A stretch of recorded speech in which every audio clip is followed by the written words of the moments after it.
Okay, well, I'm pointing at where it will be. Move your hand now. And speaking of more spider-like, I actually did some research before watching the film. Andrew Garfield actually, studied how spiders move, and then incorporated that into his acting. So he moved, when he crawled across webs, he actually moved more like a spider than a human would. Plus, you know that little scene in the trailer where he's lowering himself down into the sewer and then he starts making a little web? That is awesome. It's like what spiders do. And he's like, oh, I'm going to lie back on my web and wait for it to go. And that is awesome. Yes. Yeah. A lot more spider-like. A big improvement to the original, I must say. Now on to the bad bits about the film. Yes. I'm going to start off with how they portrayed the characters. As we've said, it was quite close to the comics with the web shooters and how Spider-Man had the same physique throughout. But in the comics, it was when Stacy didn't like Spider-Man because she blamed him for the death of someone or something like that, I can't remember. And in this, she loves Spider-Man. That's changed, which I don't really like that much. Still good, but... I can understand how they did it, but, yes. you know, it's one of those little things. Also, Captain Stacy, Gwen's dad, in the comics, he was like Spider-Man, he was friends, he trusted Spider-Man. In this, it does a Jonah Jameson thing. It's like... Thank God J. Jonah Jameson isn't in this. Yeah, I was expecting him to pop around and so I was expecting him to come around the corner any minute and go, "Give me picture of Spider-Man, you're fired!" I hate that guy so much. Can I continue now? Yeah. Go. But yeah, he does a J. Jonah Jameson and brands Spider-Man as a criminal. And then at the end, that bit changes, but we're not going to go into detail of that because spoilers.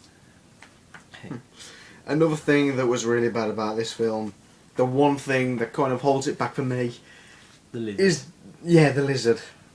In the comics, the lizard is meant to be two guys. He's the lizard, you know, the bad guy, and Kurt Connors, who's a good guy, played by Eyeball Paul. If anyone knows what I'm talking about, you'll be laughing yourself, I know. And it's kind of like a Jekyll Hyde sort of thing.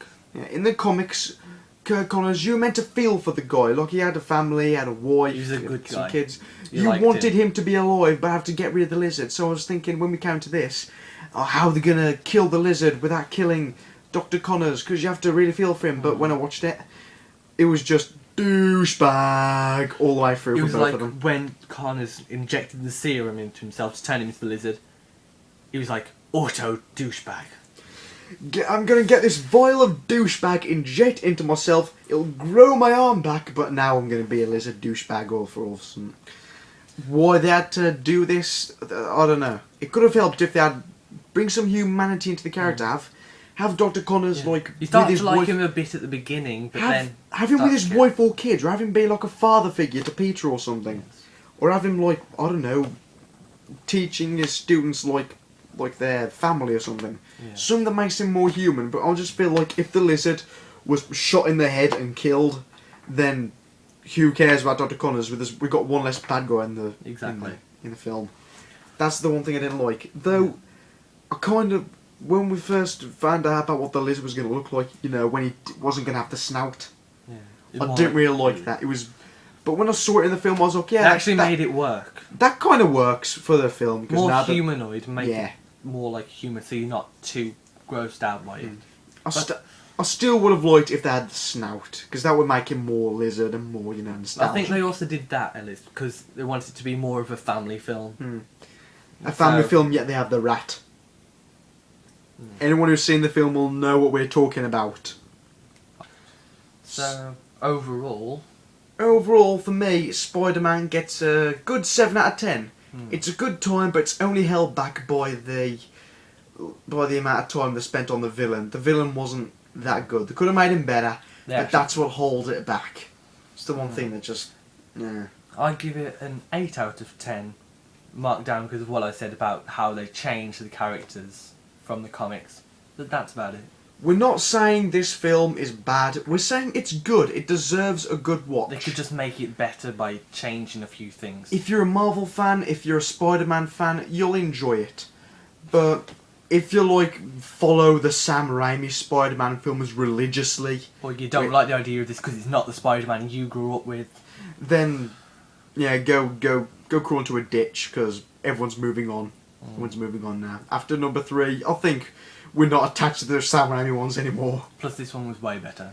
And a little warning though, you know how most Marvel films these days have like an after-credit scene? Yeah, this one just has one. weird. It's pointless. It makes no sense. Don't- They should have done it don't stay before the behind. credits at the end of the film. Yeah, it shouldn't have been called an after-credit scene. It just seemed pointless. And it makes no sense. It makes no sense.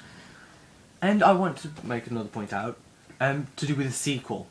In the first Spider-Man film, you have Norman Osborn, who's the Green Goblin, and you hear mentions of Dr. Kurt Connor, but you never see him. Yeah, you actually do. Yeah, you do. You know well, but he's never the main thing. In this, it's the opposite way around. Kurt Connors is the main bad guy, and you hear mentions of Osborn.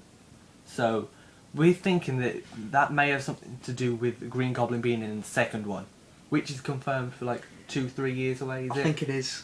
3-4, I'm not sure. Marvel's got a lot on their hands, by the way. They actually have. With Thor 2, Captain America 2, Iron Man 3, Guardians of the Galaxy, And Ant-Man. and Ant-Man, yeah, I think. Yes, Ant-Man. Yeah, Ant-Man. Ant-Man was on it. So anyway, don't forget to like and subscribe. Yes. Plus, who is your favourite... did we say Spider-Man villain last time? Think so, I'm not I think sure. so. Okay. Who is your most hated Spider-Man character? Mine is J. Jonah Jameson. I hate that guy. Post it down in the comments below, okay? And I don't really have a hated one that most much. hated Spider-Man character. Everyone has one. Everyone has one. Trust me. No, that's it. What's his name's? Harry Osborn's butler for being a douchebag and not telling him till right till the end about how his dad died. Oh, by the way, your dad killed himself. What? Bye.